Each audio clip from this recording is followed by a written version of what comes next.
My name is Frank, and I collect secrets. It all started with a crazy idea in November of 2004. I printed up 3,000 self-addressed postcards, just like this. They were blank on one side, and on the other side, I listed some simple instructions. I asked people to anonymously share an artful secret they'd never told anyone before. And I handed out these postcards randomly on the streets of Washington, D.C., not knowing what to expect. But soon the idea began spreading virally. People began to buy their own postcards and make their own postcards. I started receiving secrets in my home mailbox, not just with postmarks from Washington, D.C., but from Texas, California, Vancouver, New Zealand, Iraq. Soon my crazy idea didn't seem so crazy.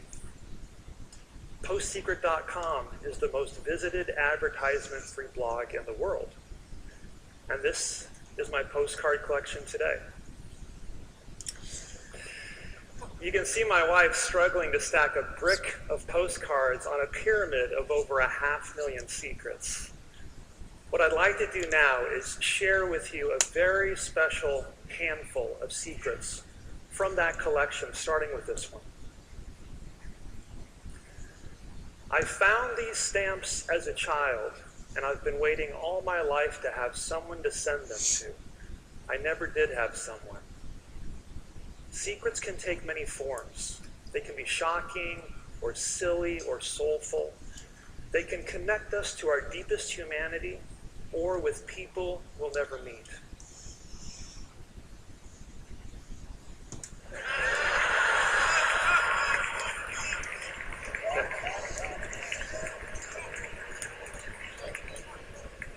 Maybe one of you sent this one in? I don't know. This one does a great job of demonstrating the creativity that people have when they make and mail me a postcard. This one obviously was made out of half a Starbucks cup with a stamp and my home address written on the other side.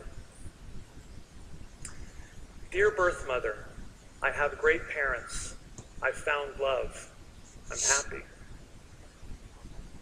Secrets can remind us of the countless human dramas of frailty and heroism playing out silently in the lives of people all around us, even now. Everyone who knew me before 9/11 believes I'm dead.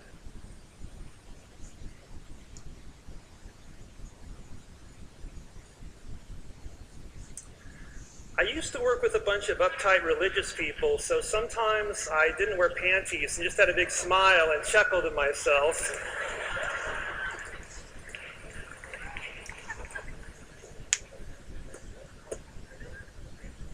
This next one takes a little explanation before I share it with you.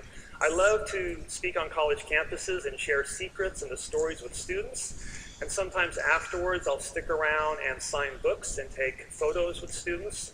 And this next postcard was made out of one of those photos.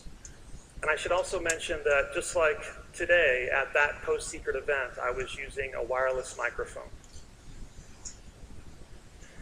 Your mic wasn't off during sound check? We all heard you pee.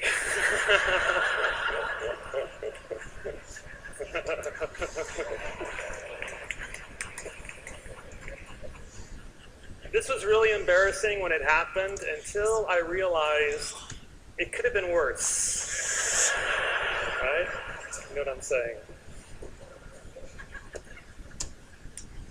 Inside this envelope is the ripped up remains of a suicide note I didn't use. I feel like the happiest person on earth now.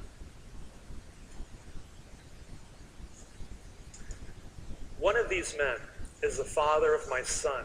He pays me a lot to keep it a secret.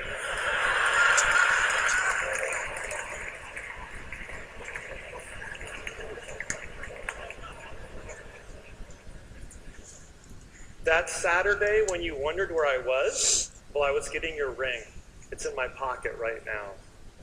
I had this postcard posted on the PostSecret blog 2 years ago on Valentine's Day. It was the very bottom, the last secret in the long column, and it hadn't been up for more than a couple of hours before I received this exuberant email from the guy who mailed me this postcard. He said, Frank, I've got to share with you the story that just played out in my life. He said, my knees are still shaking. He said, for 3 years, my girlfriend and I, we've made it this Sunday morning ritual to visit the PostSecret blog together and read the secrets out loud. I read some to her, she reads some to me. He says it's really brought us closer together through the years. And so when I discovered that you had posted my surprise proposal to my girlfriend at the very bottom, I was beside myself. I tried to act calm, not to give anything away. And just like every Sunday, we started reading the secrets out loud to each other. He said, but this time it seemed like it was taking her forever to get through each one. But she finally did. She got to that bottom secret, his proposal to her, and he said, she read it once, and then she read it again, and she turned to him and said, is that our cat?